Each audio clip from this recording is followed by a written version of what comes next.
नमस्ते, welcome to my channel. So knee hyper extension के जो कॉज रहते हैं वो है मसल्स वीकनेस। हैमस्ट्रिंग्स, ज़्यादा से ज़्यादा हैमस्ट्रिंग मसल्स के वीकनेस, क्वाड्रिसेप्स मसल्स के weakness and also gluteus medius muscles के वीकनेस के कारण जो नी है उसके ऊपर स्ट्रेंथ आ जाता है और नी पीछे चले जाना लगते हैं। जब बच्चा वॉकिंग में जाता है, खड़ा करते हैं, तो देखते हैं कि जो नी है वो धनुक के आकार ले लेते हैं, मतलब पीछे के तरफ टिल्ट हो जाता है। तो इसको हम नी हाइपर एक्सटेंशन बोलते हैं। तो ये कम करने के लिए आपको ऑब्वियसली घर पे लेग स्ट्रेंथनिंग एक्सरसाइजेस करवाना है, खास करके हैमस्ट्रिंग मसल्स को स्ट्रॉन्ग बनाना है, gluteus medius and also quadriceps muscle के ऊपर काम करना है। इसके अलावा भी और एक मैं सजेस्ट करूंगी कि अगर नी हाइपर एक्सटेंशन में बहुत ज़्यादा पीछे जा रहा है तो ऑब्वियसली एएफओ का इस्तेमाल करना चाहिए जब बच्चा चलता है। बिना एएफओ के चलवाना बिल्कुल नहीं है, क्योंकि और भी नी पीछे, जितना पीछे जाएगा उतना ही नी पे पेन होना चालू हो जाएगा, स्वेलिंग होना चालू हो जाएगा, नी में बहुत ज़्यादा दिक्कत आ जाएगा एंड ऑल्सो नी को इंजरीज होने में भी चांस रहते हैं। तो ऑब्वियसली एएफओ के साथ जो ऑर्थो किट मिलते हैं, डायनामिक एएफओ आप यूज़ कर सकते हैं ताकि वो नी को कंट्रोल कर सके, नी ज़्यादा से ज़्यादा पीछे ना जाए, ऐसे देखना है। तो चलिए शुरू करते हैं आज के वीडियो। कौन कौन से एक्सरसाइज आप घर पे करवा के ये नी का जो हाइपर एक्सटेंशन है ये कुछ हद तक आप कम कर सकते हैं। एक टॉवल को रोल करके ले लेना है एंड टॉवल को रोल करने के बाद घुटने के नीचे प्लेस करके रखना है। तो मैंने इधर घुटने के नीचे टॉवल को रोल करके प्लेस किया। प्लेस करने के बाद बच्चे को अच्छे से कमांड देना है कि वो टॉवल को घुटने से प्रेस करे। तो प्रेस करना है, प्रेस करके होल्ड करके नहीं रखना है।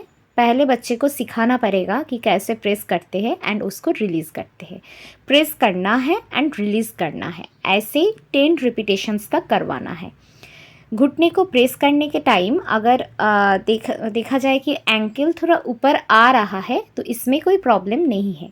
घुटने को प्रेस किया, एंकल ऊपर आया तो इसमें कोई प्रॉब्लम नहीं है। तो ऐसे 10 रिपीटेशंस तक ये एक्सरसाइज करवाना है। एंकल में एक सॉफ्ट टॉय रखा। सॉफ्ट टॉय को रखने के बाद बच्चे को कमांड दिया कि एंकल से वो सॉफ्ट टॉय को दबाए।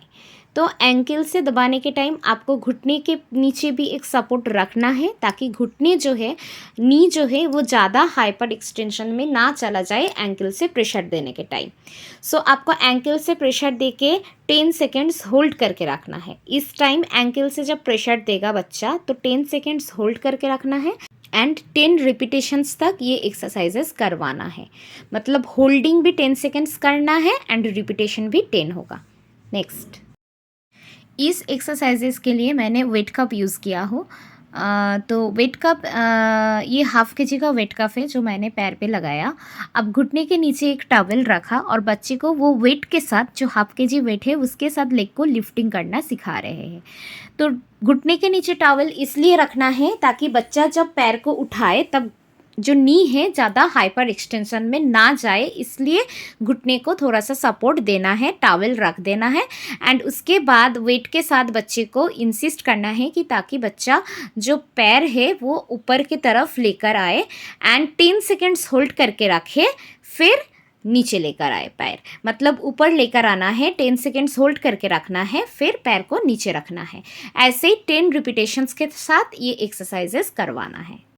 नेक्स्ट, थेराबैंड का यूज़ करना है। थेराबैंड से बच्चे का जो पैर है वो बांध देना है ताकि बच्चा जब पैर को ऊपर की तरफ लाए एक रिस्ट्रिक्शन बच्चे को मिले। तो वो रिस्ट्रिक्शन मिलने के बाद बच्चे को बताना है कि बच्चा अपना पैर ऊपर की तरफ लेकर आओ। अगर बच्चा नहीं कर पा रहा है तो आप मदद कीजिए पैर को ऊपर लाने में, लेकिन जितना मिनिमम सपोर्ट देना है उतना ही मिनिमम सपोर्ट देके बच्चे को पैर को ऊपर की तरफ लाना है। 10 सेकेंड्स होल्ड करना है एंड रिलीज़ कर देना है। ऐसे ही 10 रिपीटेशंस के साथ करना है, दोनों पैरों में करना है ताकि मसल्स का जो ताकत है वो धीरे धीरे बढ़े।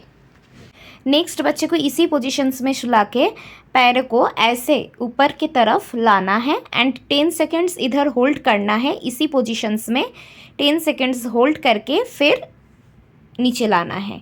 तो ऐसे 10 सेकेंड्स ऊपर की तरफ लाके होल्ड करके रखना है एंड देन फिर नीचे लेकर आना है। ऐसे 10 रिपीटेशंस के साथ करना है, बोथ लेग्स के साथ ये एक्सरसाइजेस करना है। आपको देखना है कि बच्चा खुद से उठाने की कोशिश करे, और जितना खुद से करने की कोशिश करेगा उतना ही उसका जो मसल्स है वो एक्टिव होने लगेगा। तो बच्चा खुद से उठा पा रहा है या नहीं, पहले पहले आपको मदद करना है एंड धीरे धीरे आपको सपोर्ट कम करते जाना है ताकि बच्चा खुद से पैरों को उठाने की कोशिश करे। नेक्स्ट, बच्चे को एक वॉल के सामने खड़ा करना है। खड़ा करने के बाद हाफ नीलिंग पोजीशंस में बच्चे को लाना है। हाफ नीलिंग पोजीशन से बच्चे को वॉल को पुश करते हुए खड़ा होना है। एंड खड़ा होने के बाद सामने के जो पैर रहेंगे वो ऐसे पोजीशंस, मतलब घुटने जो है फोल्ड करके रखना है। एंड पीछे का जो पैर रहेंगे, पीछे का जो पैर है वो टो पे खड़ा रहेंगे। पूरा पैर नहीं, ज़मीन पे पूरा पैर नहीं टिकाएंगे, सिर्फ टो के ज़रिए खड़ा रहेंगे। और जो घुटना है, पीछे का पैर का जो घुटना रहेगा वो स्ट्रेट रहेगा। तो ऐसे पोजीशंस में 10 सेकेंड्स होल्ड करके रखना है बच्चे को, देन बच्चे को नीचे बिठाना है। 10 रिपीटेशंस के साथ करना है, बोथ लेगों के साथ करना है, दोनों लेग पे ऐसे करना है, राइट एंड लेफ्ट। पहले राइट सामने रहेगा तो सेकेंड टाइम लेफ्ट वाला पैर जो है सामने रखना है। तो ऐसे आप 10 रिपीटेशंस के साथ कीजिए। लेफ्ट में 10 रिपीटेशंस एंड राइट साइड में 10 रिपीटेशंस एंड 10 सेकेंड्स होल्ड करना है हर पोजीशन। ऐसे पोजीशंस जो है इस पे 10 सेकेंड्स होल्ड रखना है। फिर नीचे बैठने के लिए बच्चे को कमांड देना है, फिर ऊपर आने के लिए बच्चे को कमांड देना है कि बच्चा अप हो जाओ। फिर ऐसे पोजीशंस में 10 सेकेंड्स होल्ड कर रखना है बच्चे को एंड फिर बच्चे को डाउन होने के लिए बताना है। तो ये जो एक्सरसाइजेस है इससे भी जो मसल स्ट्रेंथ है वो बढ़ता है।